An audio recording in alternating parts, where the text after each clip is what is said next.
This is a sports catastrophe production. Hey there, other ho there, Chef Cutter Diamond welcoming you to another sports catastrophe on this day. And on this day, November the 7th, 1993, the F1 season was finally decided. Who would win the F1 championship was the whole thing. And the winner of this event actually retired after the race. So he retired the F1 champion, which was rare and all that.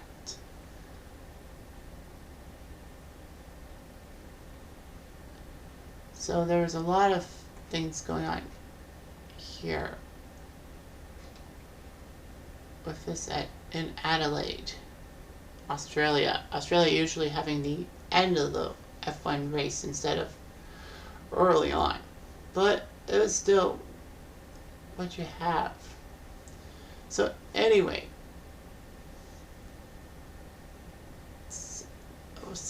Ayrton Senna actually won this race.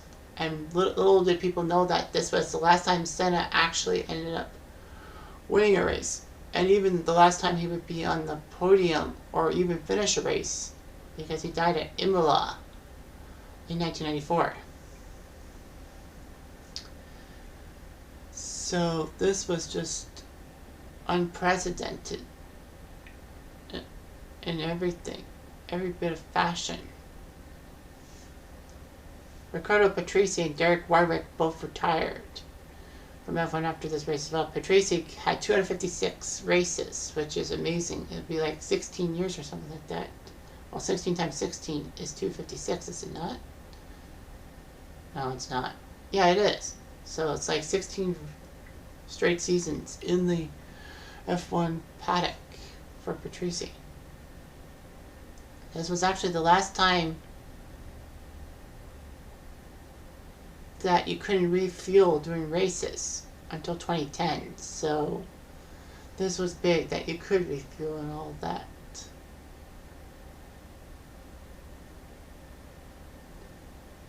Anyway, this was just amazing what could happen.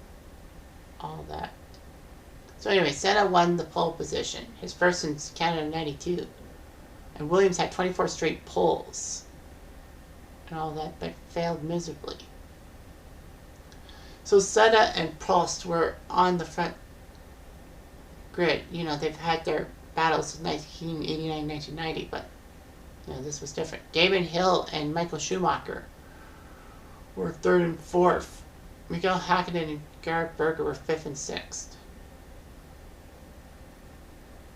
John Alesi, Martin Brundle, Riccardo Patrese, and Aguri Suzuki were in the qualifying in the top 10.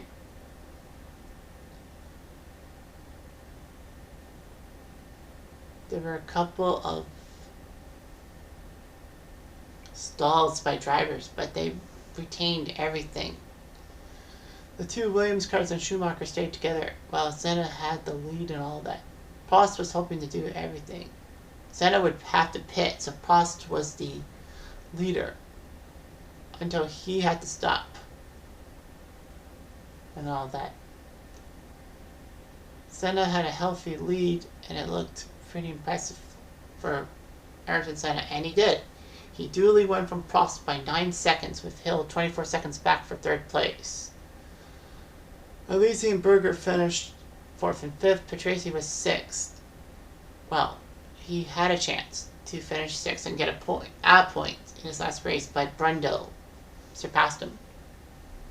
So Prost won his 4th F1 title. Senna would secure 2nd place ahead of Damon Hill for 2nd place on the rostrum, on the thing and all that. Williams put up 168 points in the Constructors' Championship, double the tally of McLaren.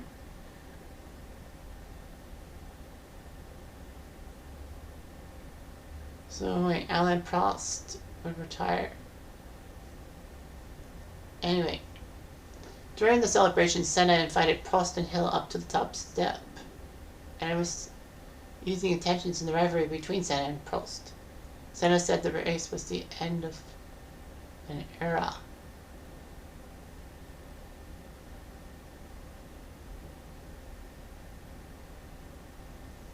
So anyway, it was just amazing how he would win with Prost second, Damon Hill third.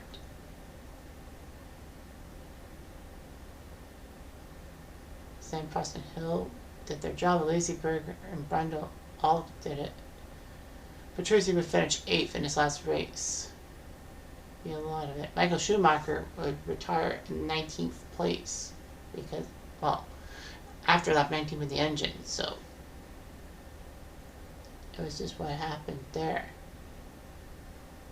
So, Prost retired on top. I mean, that was the second straight time the F1 champion would leave after the season ended. 92, Nigel Mansell won the F1 title, then decided to go to the US for IndyCar, and 93, Prost decided to retire as F1 champion. So that was just pure class and all that. But Alain Prost, for 4 titles, he's still one of the nicest guys around. And, you know, retiring after a race, some people do it, but to do so after winning the league you're in, if you will, or your tour, just pure weirdness, but well worth it. Anyway, I'm Jeff Diamond. I do